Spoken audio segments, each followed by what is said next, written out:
What's up guys, Lewis here from Indie Credible, back with another indie game review, and this time we are checking out an absolute banger. Honestly, one of my favourite games I have played this year, and that is Katana Zero, which was developed by ASCII Soft and it's published by Devlover Digital, can't get my words out, and it very much carries that Devlover Digital vibe, especially some of the gameplay tropes that I'm going to get into in more detail in this video. Now, if you're watching the video, the game is live now, definitely on Switch and PC. That I can 100% guarantee.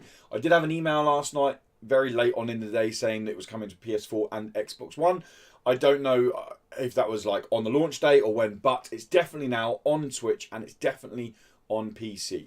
What I will say quickly before I dive into the meat of this review is, please remember, we don't score games anymore at Indie Credible, okay? We went through 2 years of scoring games. We had a big discussion as a team. We had a discussion with close members of the community, people who watch our videos, our patrons, and we agreed we were going to drop scores. It's going to very much be a 10-minute video of just chatting about the game, our full impressions of the game, really chewing the meat of the game, and then saying, did we like it? Hopefully you should get an idea of my impressions, how much I'm talking about the game, what I'm saying about the game, whether it's going to be your kind of game or not. We're not going to sit here and put a score on the end. So if you're thinking at the end of this 10 minutes, well, where's my score? Sorry, dude, or dudette, you ain't getting a score today. Simple as that. But let's get into Katana Zero, because honestly, this game is super, super cool. So we're going to kick off with style. And by style, I mean kind of visuals, overall presentation, sound design, which honestly, this game made me feel so uncool. This game is too cool for me. Way too cool for me. So you play as an assassin, and you're making your way through these stages to try and kill a target. I will say now, I'm not going to go too deep on story because I'll get the story in a minute, but there's lots of stuff not knowing about the game that really kind of made me go, oh, that is so good. So I don't want to kind of ruin that moment for players or for you guys. But anyway, the style of the game is super stylish. It carries this kind of neo-noir Tokyo style look to it, where you play as this, you actually set in Jakarta? I can't remember where it's set, I'm sorry. You play as this assassin, and as you can see, the game does carry a nice pixel art style to it. And pixel art is often so just looked at, especially in the indie game market, and been like, oh, it's another pixel game. Oh, it's another side-scrolling pixel game. Oh, it's another pixel action platformer. Which, if I'm being completely honest, that's exactly what I had. When I first saw the trailer for Katana Zero, I was like, oh, it's just another pixel action platformer. Cool, it's got Devolver's name behind it as a publisher, but am I really that fussed on another pixel action platformer? Please, please, please not look at Katana Zero like that. Because although on the surface that's very much what it is, the game is super stylish. The way it tells its story is in such an intriguing way. The music is absolutely beautiful. It kind of, at the start of every level, your character, your assassin character, stops and puts a button on their little playlist and plays some kind of, I want to say 80s inspired electro music. It feels like it's something straight out of, I don't know, Mannequin. No, not quite Mannequin, but you know what I mean. Blade Runner or something like that. Kind of carries that cyberpunky, neo-noir electronic feel to it. It suits the game absolutely perfectly. The way the game delivers certain things, the way the game offers certain combat mechanics, it's so, so stylish. Honestly, the 6 hours that it took me to finish my first playthrough, and I got more about playthroughs in a minute, but the 6 hours it took me to play my first playthrough, there was not one moment I was not enjoying my time with the game. And it's partly because how super cool the game looks and feels to play and sounds. And that's more important. Sound. There are a few combat elements that do require sound cues, especially when you slow down ability, but I'll get on that literally in a second. And by slowing down, you can hear gunshots to then know when to time like a sword swipe. And all that kind of built upon everything, and all this style that just kind of bubbles over the top, makes the game super fun to play. Which kind of leads us on to gameplay. So gameplay, we're going to be looking at stuff like mechanics you have in the game, how the game looks at delivering the story to you before we actually get to meet the story, and just generally, how does the game feel? And just, oh man, this game feels so nice to play. Now, straight off the bat, the best comparison I can give Katana Zero is it plays very much like Hotline Miami. Now, obviously, Hotline Miami is more top-down, but in terms of you playing as this assassin, when you come across a level stage, you kind of have different rooms on that stage. And as soon as you get there, you're instantly working out, okay, so this guard's standing behind this door there, but there's a guy with a gun, so if I slam the door open, I can then slow down time, which is one of your abilities, and then ping the bullet back at that guy, but that guy might hear me, so he might come down here. So I then need to quickly roll across here, kill this person, pick up this lamp, throw this lamp at somebody else. Because the gameplay is one hit, one kill, both ways. You'll hit once with a bullet or a sword attack, you're dead. You hit one of the enemies with a bullet or a sword attack, they're dead. That obviously doesn't go with the bosses. I won't say too much on the bosses, but that doesn't obviously happen with the bosses. It'll be not a boring boss fight, but be a bit of a bizarre boss fight if it was over in one hit. So the way that all kind of stacks up does feel very much like something like Hotline Miami. And it feels really, really good, honestly. Like, what probably feels the best about it is how instantaneous the restart is. So you're going to fail. You're going to die a lot. Simple as that. Because there's almost a puzzle mechanic to learning how to get through the level. And there isn't one way to get through the level. Much like Hotline Miami. Much like the case of there's not a point A. There's a point A to point B, but there's not one route through it. You might go through this way. You might go that way. How I finish the level or how I find the level easy to finish probably won't be the way you guys would find the level easy to finish. And that kind of really plays into players' kind of creativity and players' freedom. Now, one thing I will say, which is a very small, tiny little bugbear of mine, is due to the pixelated visuals. So many items that you can pick up and throw at the enemies, which are like a huge gameplay element because you can't get across the room in time. You can't necessarily see what they are. So, for example, there's a few Molotovs in there, and a couple of times I had to pick this Molotov thing up, and I would throw it, and it would blow up, and I'd end up dying. And I wouldn't say it was frustrating because the restart is so instantaneous. You kind of rewind straight back and go through, and I'm get to that in a second, kind of, because I don't want to ruin anything. You kind of rewind back and go through, and you're straight back in the level. So I know, okay, now that item doesn't work again. I did do it a couple of times. Maybe it's me just being an idiot and not realising that I was picking up explosive stuff. But with that said, there are variety to the items you can pick up. You can pick up these kind of mines that you throw, and then jump away and blow people up. Enemies walk past explosive barrels. Of course they do. Why wouldn't they? And you blow it up, and it blows up the whole level or the whole room. You have knives you can throw at people and all sorts of that. Enemies offer different mechanics. There's some with shields that you need to get behind them. There are guys with blades that your first hit is blocked with them. Then they'll go down for 1, maybe 2 seconds, and then you've got to finish them off then. The guys with guns, there are shotgun guys. What I will say is, and I actually quite liked this, and I can see some people maybe not liking this, but it only takes you about an hour to have all the enemy types kind of given to you. It's not a case of 3 hours into the game you're learning new enemy types. It's a case of an hour in, you've pretty much seen most of the enemies in the game. But it never felt boring. It never felt like, oh, it's this guy again. Oh, it's this guy again. Because they do a good thing of mixing up the matchups. So, for example, I might start off with a room that's got these 2 blade guys where I have to hit them simultaneously to make them block to then finish them off. And if I don't get the timing right, I hit one on my cooldown to swing again. The other guy's going to come and kill me. 1 hit kill, I'm done. So that puzzle, the way I approach that room is me very different to, say, a guy who's got a big shield with a gun guy behind him. Like, how am I going to finish that room off? Now, like I said, you do have 2 main abilities at your disposal. Sorry, you have the ability to obviously slow down time, which is a part of the.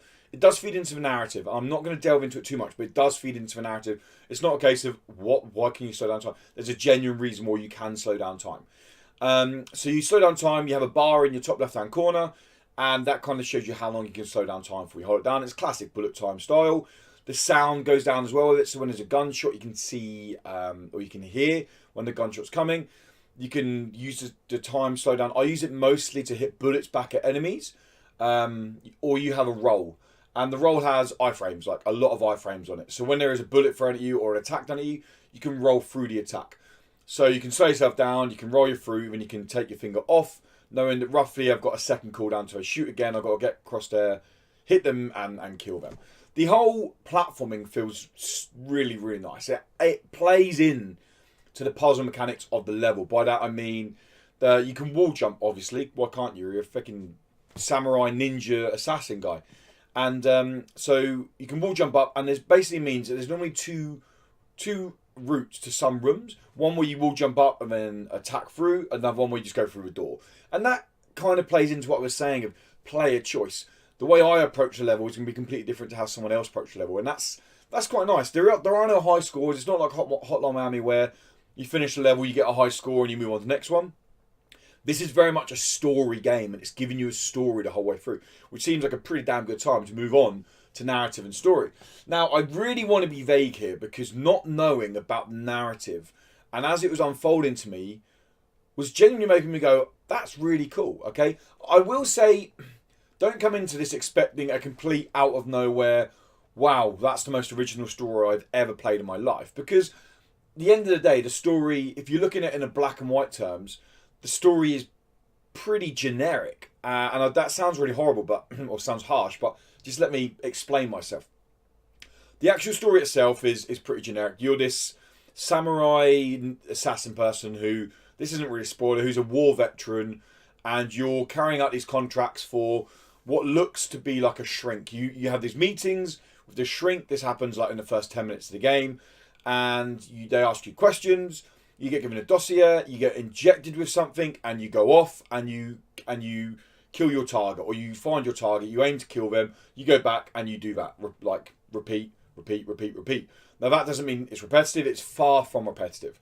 The story after about half an hour starts to get, it's intriguing from the start, but after half an hour it starts to kind of show some teeth. And I'd say about 2 or 3 hours in, you're really like, okay. And from that point, you're kind of given another story note, another story note, another story note. Now, what makes Katana Zero's narrative so good is the way they deliver it. It always finds ways of making it interesting, of not so much breaking the fourth wall, but of kind of giving it to you in a way you wouldn't expect it. And one area of that is through the really cool conversation system. So having conversations in this game is a whole gameplay mechanic. So you probably see in the gameplay videos you've seen over this video that certain conversations that you're having, they start red and then they go into white. So when they're red, basically means you can smash red, and it literally ignores what they are saying to you and throws back a blunt answer. So for example, this is me completely paraphrasing from the game. It'll be something like they're asking you, how did your contract go last night? But you're in the first 2 seconds, you can say something like, shut up, give me my medicine. And then they'll say, okay, do you feel like, and you can say again, shut up, give me my medicine. And it smashes the screen down and it moves on. Now, I've played through the game 2.5 times now. First time took me 6 hours. Second time took me like 4.5 hours. More because I was a lot better at the game. I wasn't dying as much. And the reason I'd done that was because I wanted to see if these conversations changed the outcome of the game. Now, there is one part where it's quite a big decision. And I'm not going to tell you too much on that because it was very clever the way they done the alternate timeline. Not a timeline. Alternate kind of story paths, if I can say that far. Like I said, I'm being vague because this game does stuff I don't ever expect it to do. And I want you to be like, okay. But I will say, genuinely, the conversations I had with people, how I interact with people, genuinely changed the other conversations I was having, not only with them, but with other people as well. Now, it didn't have a huge change on the end of the game. It wasn't like I saved the world ended. Like, it wasn't that drastic. But it definitely had a change. And it definitely made the game feel fresh a second time through. I mean, I'm playing for the third time and I'm not bored of the game. I'm not like, I've done this before. I'm enjoying it. I actually almost now want like a new game plus where there's high scores on the levels and I can challenge my friends to like see what score I got on that level as well as time and things like that. Maybe that comes in the game, maybe it doesn't come in the game. But what I'm trying to say is the conversation mechanic makes the game feel fresh a second and a third time playthrough. And it's a really good way of kind of breaking up the narrative in a different way. So, in terms of story-wise, I fully recommend Katana Zero for its story. It is a story game. It's as simple as that. It's easy to look at this, it's an action-y, platformer, brutal game. Yes, it carries that to it, but this game has style and substance. And that is something that I've found so many games of this genre lacking recently. They either have super good style and real nice combat, but why the hell am I playing this game? Why am I doing this? Why am I doing that? Everything in this game has a reason.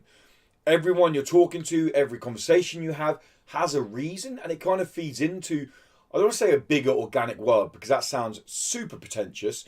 And in all honesty, it doesn't feed into a bigger organic world. It's a 6-hour game from A to B with a nice story to give you throughout, and you can take the odd little diversion route between it. but ultimately at the end you're going to end up with B, maybe like just outside B. But again, I'm not going to give away any spoilers. But you're not ultimately your the final scene, the final end of the game isn't going to be too far from what the end of the game is. I hope I'm not being too vague there, but I really don't want to spoil anything. But guys, that's been my roundup for Katana Zero. Honestly, this game is a game I played at EGX Res, went there pretty underwhelmed by the trailer, not gonna lie. Sat down, played the game, spoke to Tom and Dan afterwards, and was like, okay, this is one of my favourite games I played at the show. This game, it felt amazing. It was intriguing straight away. It's funny. There's genuine times in there where it's got, like, the dialogue options are genuinely funny and made me laugh. There's little quirks and tropes in there to other Devolver games that I found quite a nice little touch. And yeah, it was. I had a lot of fun with it. I sat down, I got the key through, I sat down and played it, and honestly, I've been blown away by Katana Zero. This game is so cool. And I'm not lying when I say I played a lot of games this year already. This is up there with one of my favourite games I've played. Indie, AAA wise, whatever, just period, in 2019. This game is. I've not had this much fun with a game since playing Dead Cells. And I know that's. Please don't think this is a Dead Cells style game. I'm just trying to give you context. I love Dead Cells. And I put a lot of hours into Dead Cells. And I'm still playing Katana Zero. I finished it twice. I still go jump on and go, I'm just going to play an hour of Katana Zero. I'm genuinely enjoying the game that much that I want to keep playing it after finishing it 2 times. And I hope they do support it with something like high score leaderboards, things like that. That'll just give me more reason to play it, I suppose. It's probably a selfish comment, but that's just giving me more reason to play it. But that is going to wrap this video up, guys, okay? In terms of recommendations, hell yes. Okay, hell yeah. In terms of if you're worrying about it being challenging, because the gameplay maybe looks like, okay, this got a big challenge to it. Yeah, there's definitely a challenge to the game. It definitely ramps up in challenge. The bosses can be a little bit tricky at times.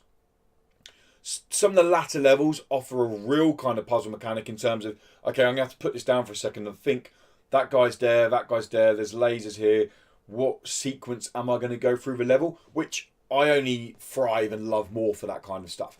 But in terms of it being like brutally punishing, challenging, no, you can get through this game quite, not easily, but you can definitely get through the game. And I'd recommend playing through the game. Like, yeah, it's seriously cool. And full thumbs up, absolutely recommend Katana Zero. I was playing on the Switch, by the way. So all the gameplay you guys have seen in this video is taken from the Nintendo Switch version. Ran an absolute dream. Not a single frame rate, single lag, whatever you want to call it, issue.